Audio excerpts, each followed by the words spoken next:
right. Hello to everybody in the chat. All those familiar names. It's good to see you guys. Hi, Mom. Hi, Dad. I love you guys. Hope you guys are having an awesome morning. Got a little bit of data in this morning, a little bit of retail info. Got earnings from some big retailers.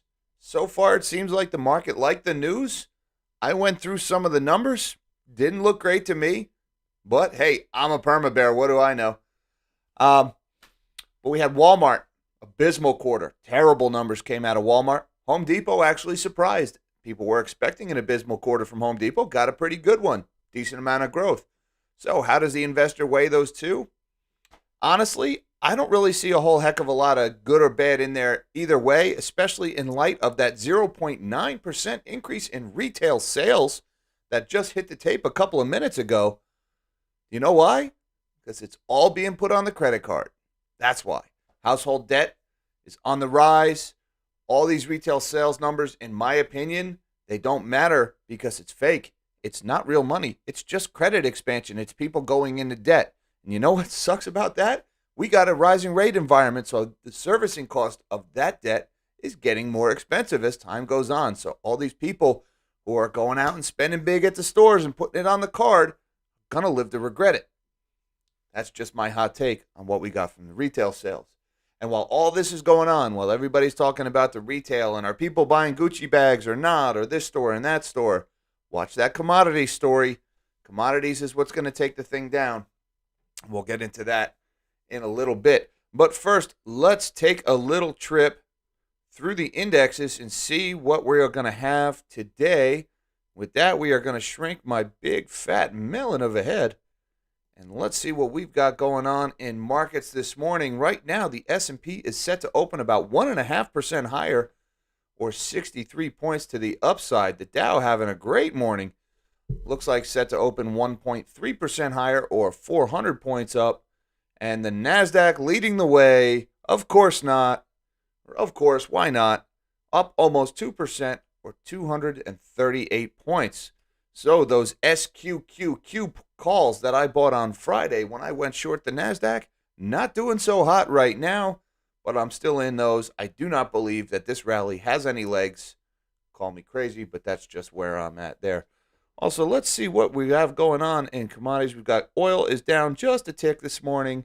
Gold is having a good morning, up about 13 bucks. Silver up 16 cents, or 0.74%. And the 10-year yield is up just a little bit here, or 7 basis points, 2.5%. That's actually a decent amount this morning, with debt markets headed higher, or interest rates headed higher. Interest rates, keep an eye on those today, especially around the 2 o'clock p.m. Eastern time frame, because Jerome Powell will be speaking at some inflation conference with the Wall Street Journal. And man, if Powell so much as blinks the wrong way while he's speaking, we're going to see a reaction in the debt market. So we are going to keep an eye on that. And I see Mr. Mike Robin from Robin RC Models. Mr. Mike Bender, I always call him Mike Robin. It's easy to do. Mike, I apologize for doing that every week. But thank you very much for the super chat. He says, good morning, Jack. 2 green weeks ahead. It's a trap. Exit liquidity. Going to ruin a lot of retirements. Interesting. 2 green weeks ahead, he says. Okay, I'll bite. I'm not really sure where you're seeing 2 green weeks. I don't see, to be honest with you, I don't see any bullish case for this market. The only bullish case I see is the prospect of a Fed pivot to the dovish side, and I don't think they're going to do that, at least not yet, especially in light of the hot inflation report we got, was it last week or 2 weeks ago, when the inflation numbers came in at 8.3% when the market was expecting 8.1%.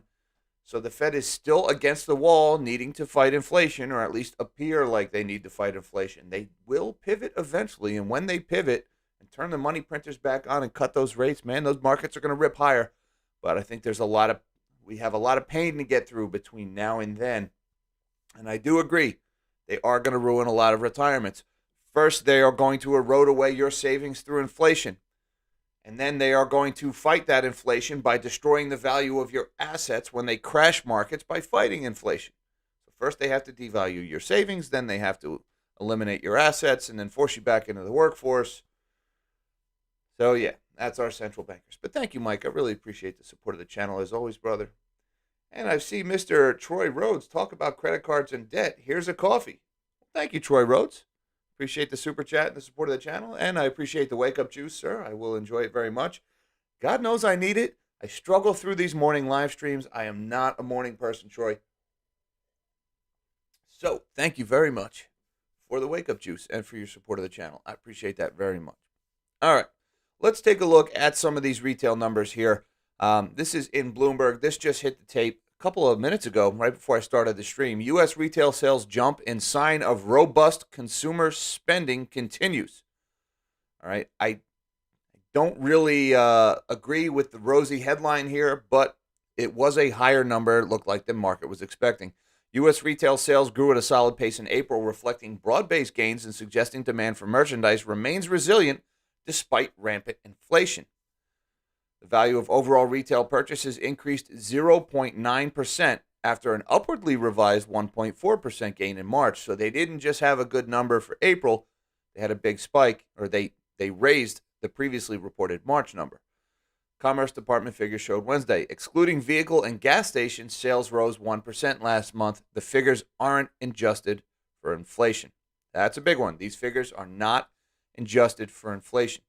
Now, remember, inflation is actually way, way above what the government is reporting. If you go by John Williams, shadowstats.com, inflation is actually around 18% year over year right now. So if you believe that number, there's all of these retail sales gains can be just directly attributed to inflation, because if we've got 18% year over year inflation, that means more than a percent a month is coming just from the inflation. Okay. Now, I got to send a shout out to Mr. Rod Troncoso on Twitter. Rod, I hope I said that right. And he tagged me on Twitter just a couple of minutes ago with this tweet, which originally came from Zero Hedge, and they cropped out some information from the retail sales report. Let me zoom in a little bit here, see if you guys, I can't zoom in, sorry. So this is showing where the gains in retail spending came from and where we lost retail spending. And if you can see here, some of the categories where retail spending went down: motor vehicle parts and dealers, auto and others. All right, so that makes sense. We saw in the inflation report the price of cars was coming down after this huge run in the last few years because of the chip shortage. Electronics spending is down. Makes sense. You can't get a lot of electronics, the chip shortage, all right? That's also, electronics is a very luxury, discretionary kind of thing. And as money gets tighter, as people struggle to make their monthly bills, something like luxury electronics is probably going to be one of the first or second areas where that money comes from. The first obviously being subscription fees, as we saw in Netflix's quarter. Another area that saw a big drop is sporting goods, hobbies, musical instruments, and bookstores, minus 5.4%. And the way I look at that is people spending less money on the things that make them happy. Sporting goods, hobbies, musical instruments, bookstores, yep. That's life starting to suck. That's what that is. I mean, if we're going to be blatant, life sucks. We have less money to spend on the stuff that brings us joy. Why? Well, look at what we spent in gasoline and gas stations, up 36.9% in April. You wonder why we're spending less on sporting goods and hobbies and musical instruments? Because it's all going in the gas tank. 36.9% increase in spending at gas stations. There is your retail sales number right there, folks, just in gas stations. And if you're still not convinced, well, let's look at some of the other bigger numbers. Food service and drinking places up 19.8%. Miscellaneous store retails 18.6%. Grocery stores up 8.1%. People spending more on food, people spending more on fuel. They have less money to spend on quality of life.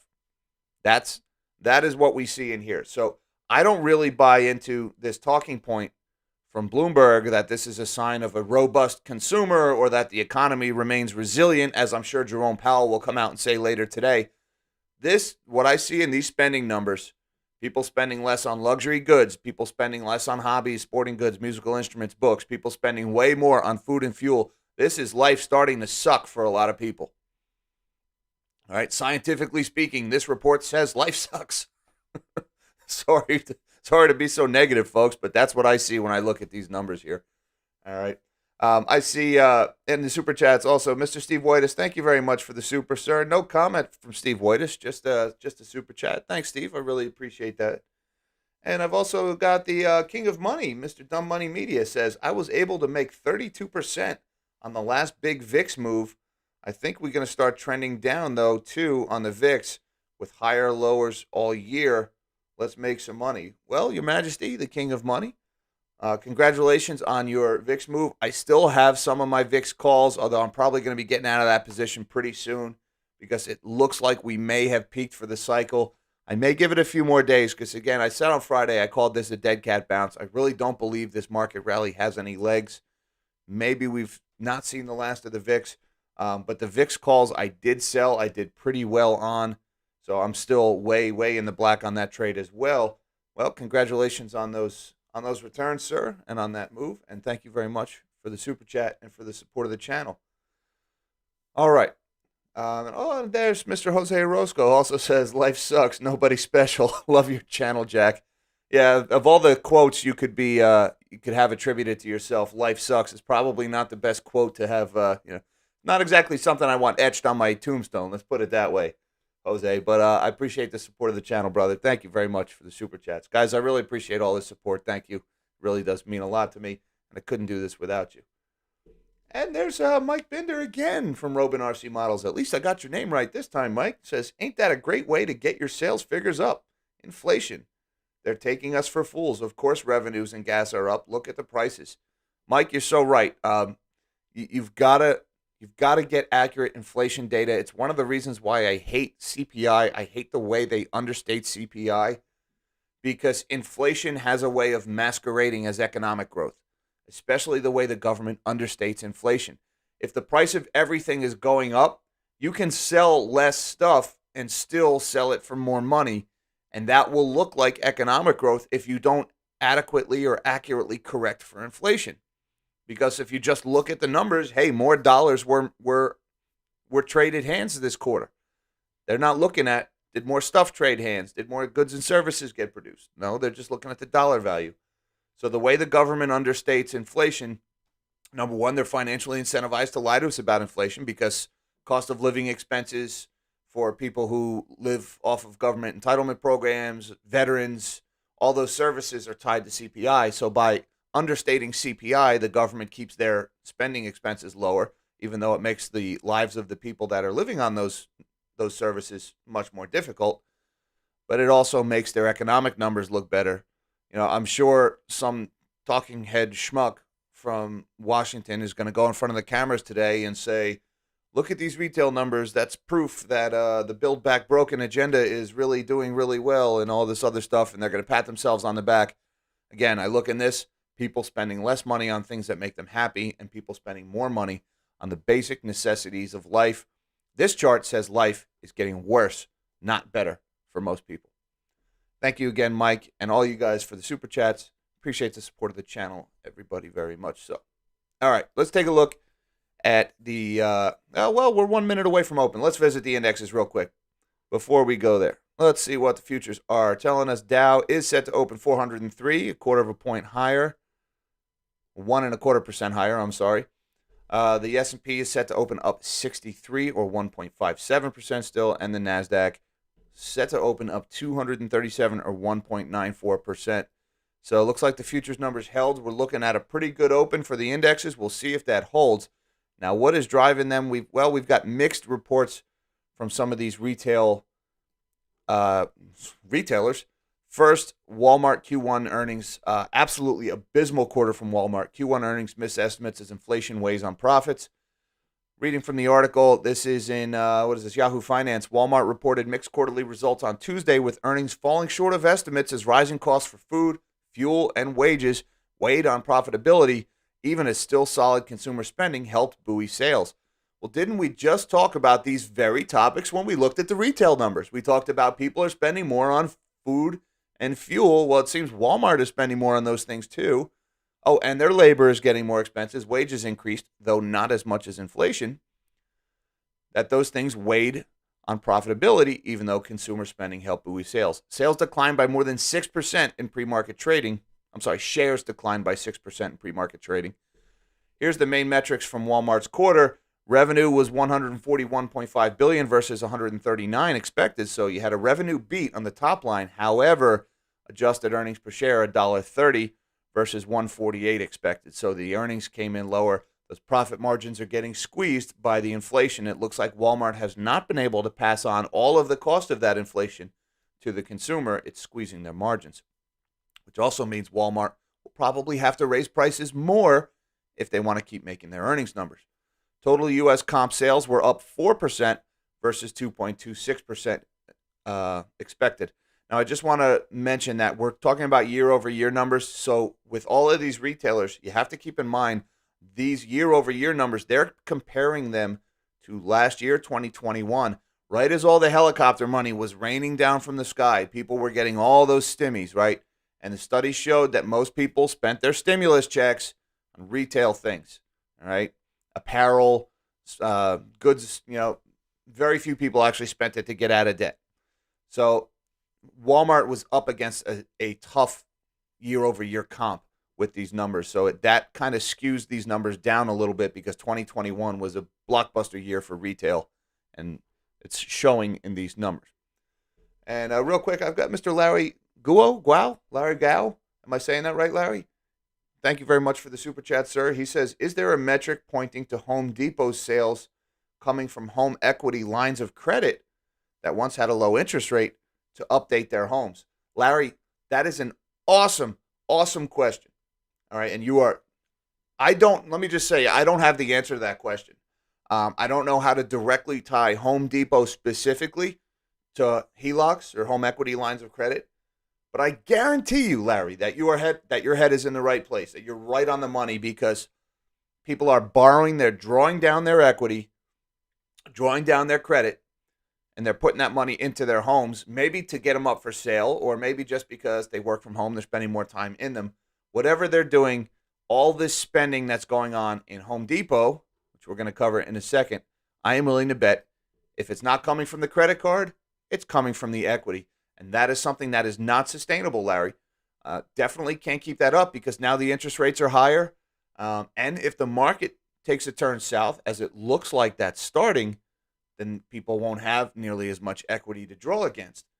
So awesome question, Larry. I don't have a data point or a chart I can point to say, yes, here's the proof.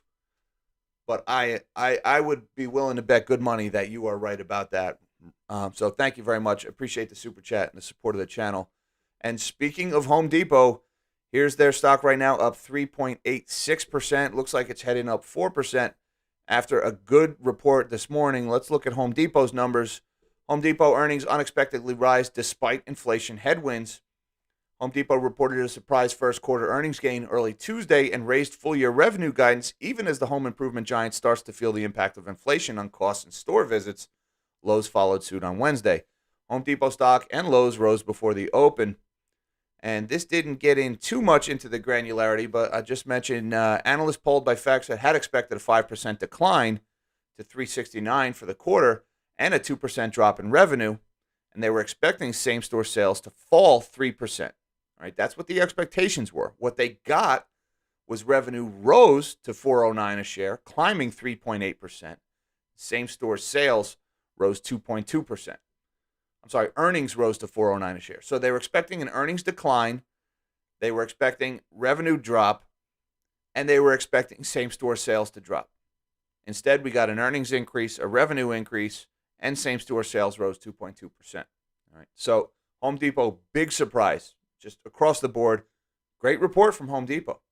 However, just as Larry suggested with his super chat comment, I'm willing to bet all of this money is people either putting it on the card or drawing down their home equity lines of credit or some other form of debt to put that money into their house.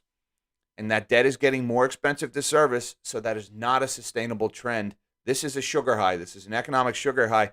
And a lot of this could even be, like I've heard Greg Manarino talk about this, could be a lot of people moving up their retail spending because people are expecting, they're buying things now that maybe they would normally wait 6 months to buy or 3 months to buy.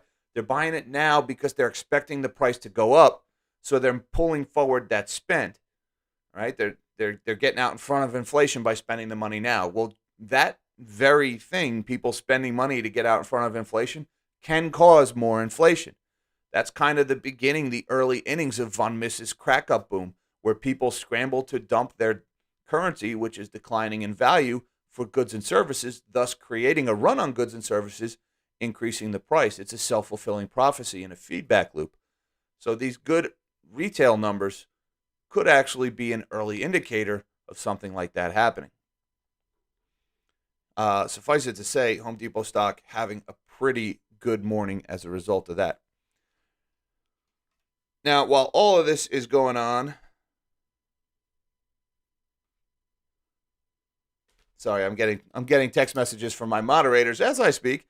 While all this is going on, I don't want to lose sight. Retail is the big story this morning, but I really think it's still commodities is where the attention belongs right now. And let's just take a quick look at the commodity space here this morning. I see a lot of green again. Gold is up 0.5%. Silver is up a little more than 0.5%. Platinum, palladium up.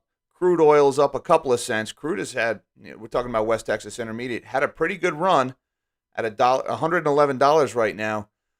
Brent at 114. Natural gas is up 4.5% this morning, back over $8. Even the base metals are up a little bit. Aluminum, zinc, nickel, copper, all up.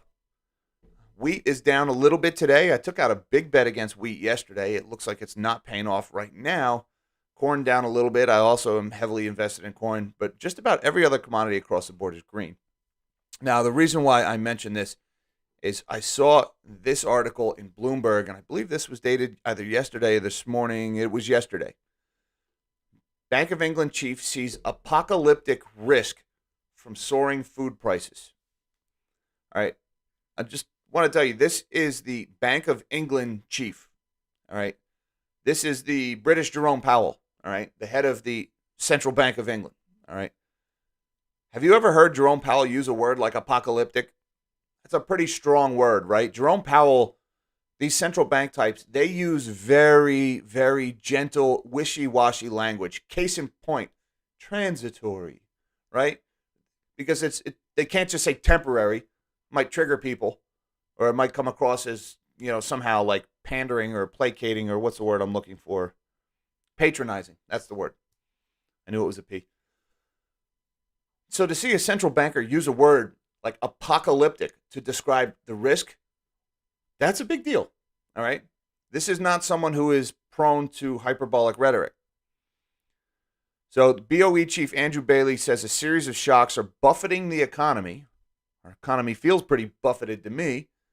Remarks respond to criticism that the BOE was too slow to act on inflation. Now, I just want to read a little bit here because I'm connecting some dots here. Bank of England Governor Andrew Bailey said a surge in food costs could have apocalyptic consequences for the poorest people in society and the global economy. All right, now he's drawing two distinctions there. He's saying, yeah, this surge in food prices could be awful for the poor people, which we know, right? Food shortages for middle-class, wealthy people, it's inconvenience.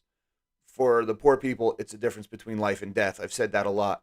But he's also separating out, could also be very bad for the global economy.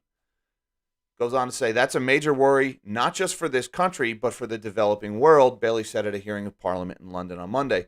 The UK central bank chief said anything the governments could do to free up the flow of crops from Ukraine to market would help the situation.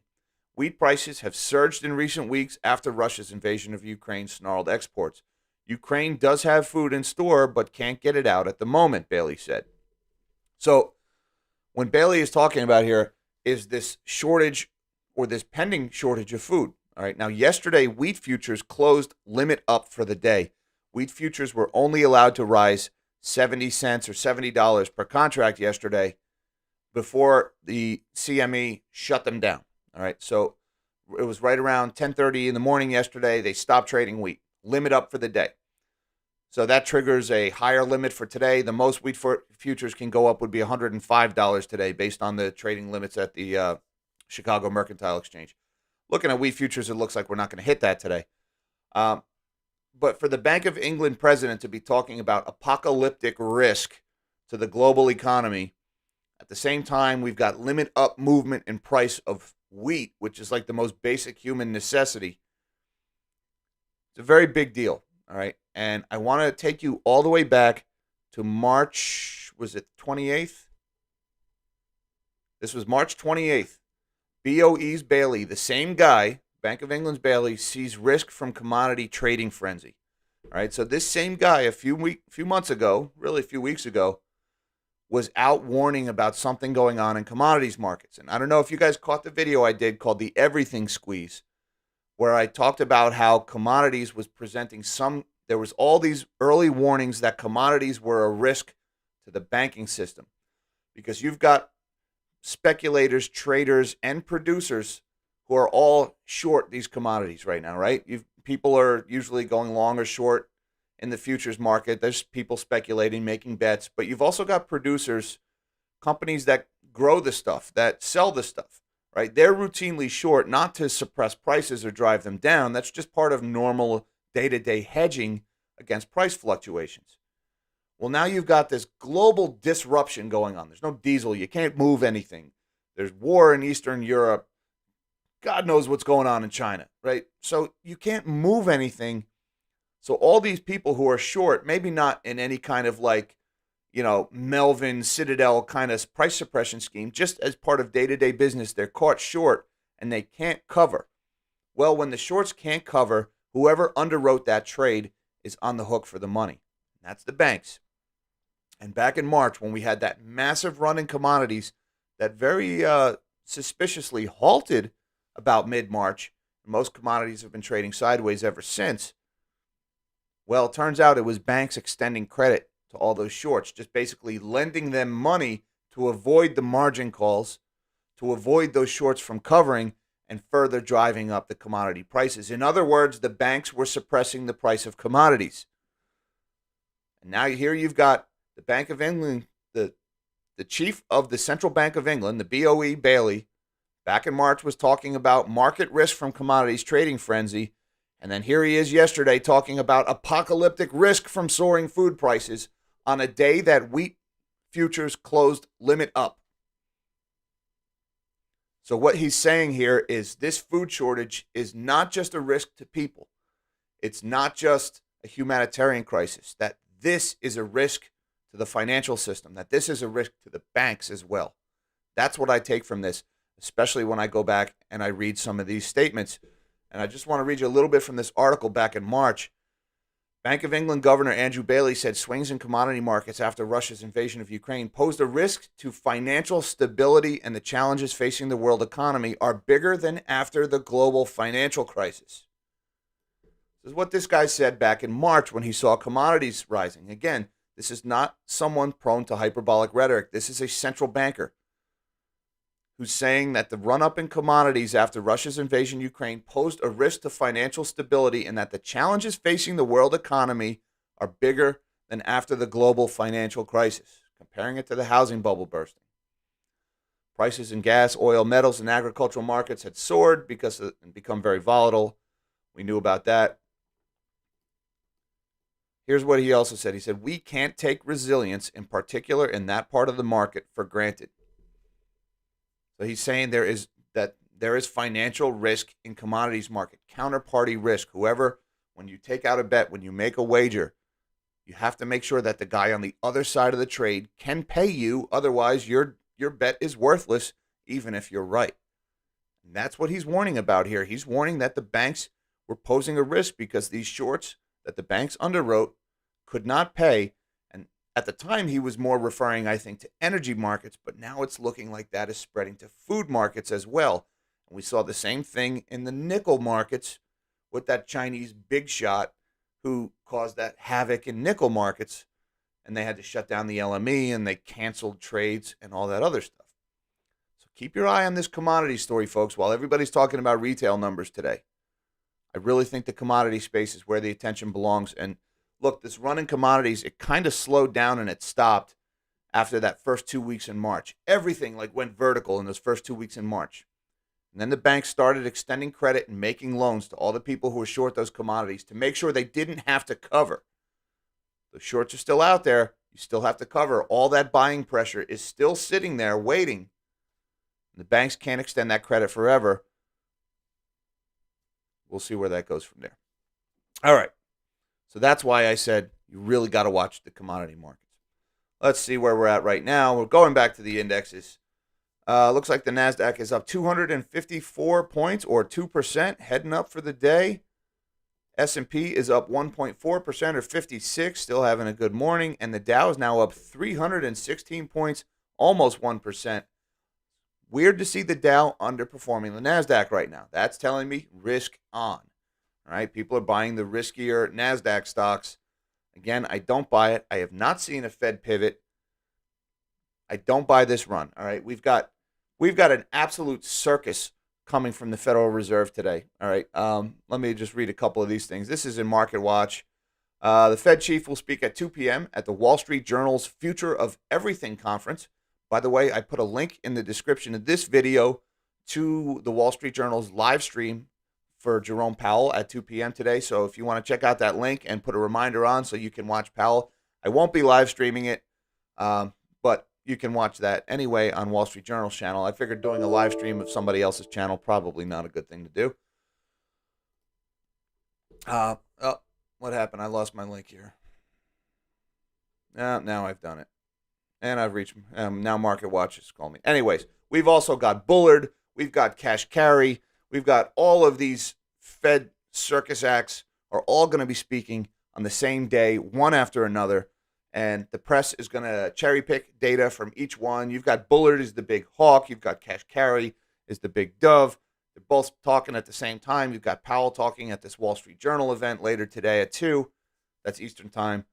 So a lot could happen. Is Powell going to put a 75 basis point rate hike back on the table? Is Powell going to make some kind of a dovish pivot that maybe markets are going to say, oh, see, the Fed's going to turn the printer on or they're going to slow down their hikes? A lot rides on these guys. Just the little inflection in their voice, the way Powell blinks or does he touch his face when he says something. Things like that can move markets. So keep an eye on that. That all starts at 2 o'clock today. I'm sure it's going to be a circus. And one last thing I want to talk about is the cryptocurrency space. We have got Tether's chief gaslighting officer, Paolo Arduino, who one day we're probably going to see this guy in handcuffs. Call it a hunch. He is out saying we have redeemed $7 billion in 48 hours. This is talking about the bank run on Tether that happened over the last few days. He's bragging about it. I don't know why you would brag about a run on your stablecoin, but that's what he's doing. He's saying we have redeemed $7 billion in 48 hours without the blink of an eye. I would call that decoupling from the dollar that they had on Thursday. I would call that a little more than the blink of an eye, to be honest with you. But moving on. How many institutions can do the same? We can keep going if the market wants. We have all the liquidity to handle big redemptions and pay all one-to-one. Yes, Tether is fully backed. And look, these guys, I've seen types like this before. I've seen this kind of thing. The more frequent and the more ferocious they get with their talking points, assuring us that everything is fine, the more frequently they do it, it's fine, it's fine, it's fine, it's fine. That's how you know it's not fine. And this guy is starting to pull this crap with an increasing frequency. I'm not so sure everything is all good and well over at Tether. And I just want to point to this. There was this article today about stablecoin storm spreads after billion of Tether is cashed out. This is talking about the $7 billion in Tether that was cashed out in the last few days. But there's one little line of text that was in here that nobody else is talking about. I saw some people mentioned it on Twitter yesterday, but this is big. And it's like halfway down the article, I got this one sentence highlighted. On Monday, the New York Supreme Court rejected Tether's petition to block the public from receiving documents detailing the composition of its dollar reserves. All right, so CoinDesk has filed a Freedom of Information Act request with the state of New York demanding access to the documents that the New York Attorney General had collected from Tether during that suit against Tether. Remember, Tether settled with the New York Attorney General's office last year or 2 years ago, I can't remember. And they had to come out and say, yeah, we're not actually backed one for one by dollars, that they were backed by dollars or dollar equivalents. And Tether's also being investigated for bank fraud. I should point that out. But the New York Attorney General got to look inside Tether's books as part of that prosecution. That information was never made public. Tether blocked it. Well, CoinDesk, who, by the way, CoinDesk is one of the owners of USDC, one of Tether's competitor stablecoins. So there's a conflict of interest there. But CoinDesk filed, sorry, I'm slurring today. They filed a Freedom of Information Act request with the New York Supreme Court to try to get access to what the Attorney General had collected. And so far, Tether has been able to block the release of that information, saying it violated their privacy, which is BS. But the New York Supreme Court rejected Tether's petition to block that release yesterday. So we may very soon get to see what Tether's holding, or more importantly, what Tether isn't holding. We may see that very soon. So more to come on this. I was really surprised that that sentence just buried in the middle of an article. That's why you got to read past the headlines, folks. You really got to spend the time and go through these articles, because every now and then they just slip something like that in there. And then they just go about their business and hope nobody notices. All right, that's a big deal. That is a really big deal. That Tether's petition to block the release of the documents detailing their dollar reserves was denied. And that we may finally, after years and years of waiting, actually get to see what Tether's holding, if they're holding anything. And the fact that that happened yesterday, right as this guy, Chief Gaslighting Officer, is doing all this bragging about, hey, people withdrew $7 billion from my fake bank this week. Aren't I awesome? The more he does this, the more you know things are getting bad over there. So keep your eye on Tether. That Tether story is not done. All right, it's 9:52. I've been going long enough. Let's take one last trip through the indexes. Dow's up 286. Looks like gave back a couple of points, but still well in the green today. The S&P up 49, 1.23%. NASDAQ up 224 points, or 1.93%. So the market's having a good morning so far. Gold and silver are up. Oil is up. And the 10-year Treasury is now up 8.5 basis points, almost 3%. Watch that debt market. Uh-oh. Watch that debt market. Bonds are selling off. Yields are heading higher. All right, folks. So long story short, the retail numbers, they were good, but they were not that good, and they were good for the wrong reasons, because people's lives are getting more difficult, and they're spending way more on their food and way more on their fuel, and they're going into debt to do it. So I'm not celebrating those numbers, those retail numbers. I didn't see a lot of good news in there. But again, I'm a perma bear, so what do you want? Home Depot, great quarter, surprising quarter. Walmart, terrible quarter. Watch that commodity story. Watch that Bank of England. Look for quotes from that Bailey guy. I mean, in a sea of wishy-washy language where they use this soft, gentle rhetoric to oh, our economy is strong, inflation is transitory. And then you've got this central banker in England saying it's apocalyptic. Keep an eye over there. Maybe he's the only one telling the truth. But to see a central banker using language like that really struck me as odd. So anyways, guys, I want to thank you for watching. I want to send a shout out real quick to my Patreon supporters. Thank you guys so much for everything you do for the channel. There is a link down below in the description to that if you want to check it out. There's also a link to Jerome Powell's press conference. That will be later today at 2 o'clock. So you can check that one out on the Wall Street Journal. Thank you, everybody, for your super chats, and everybody who sends me links and ideas on Twitter and an email. I appreciate it, guys, very much. And until next time, live small and dream big.